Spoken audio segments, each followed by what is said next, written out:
Hi, everybody, and welcome to TNT. And whilst we're waiting for perhaps a new Prime Minister or maybe another election, the wheels of government keep turning.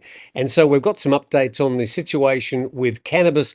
Well, probably more of a clarification than an update. And we go to an excellent article with some good infographics, I think clarifying a lot of the current situation.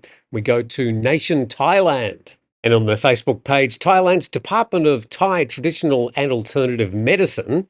I think it's important to recognise these directives coming out of this particular department. It says they're implementing a new ministerial regulation that will strictly control the use of medical cannabis, limiting it to just 5 specific conditions. We'll get to those later. Speaking at a media conference, this would have been on Monday, the department's Director General announced that patients will need a prescription to access cannabis flower buds.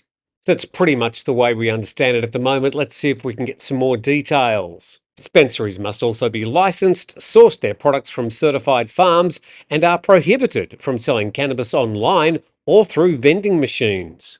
So, just reading between the lines on a lot of this, I think we get the idea they're trying to reduce access, particularly to young people, and also get it offline instead of making it so freely available with online sales. The new rules, which came into effect in June 2025, will limit medical cannabis use to insomnia, chronic pain, migraines, Parkinson's disease, and loss of appetite.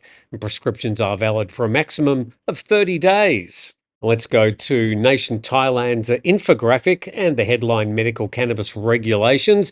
Cannabis buds are a controlled herb. Patients must have a prescription. Prescriptions must be issued by a modern medicine doctor, traditional Thai doctor, applied traditional Thai doctor, Chinese medicine doctor, pharmacists, dentists, or folk healer, and prescriptions are limited to a supply of no more than 30 days per visit.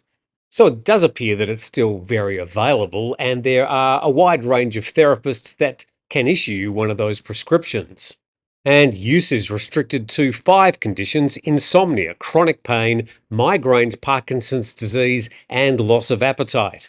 So, quite a broad range of conditions that you can hang your hat on. Dispensaries must be licensed. Cultivation must meet specified standards. Online sales, vending machines, and commercial advertising are prohibited.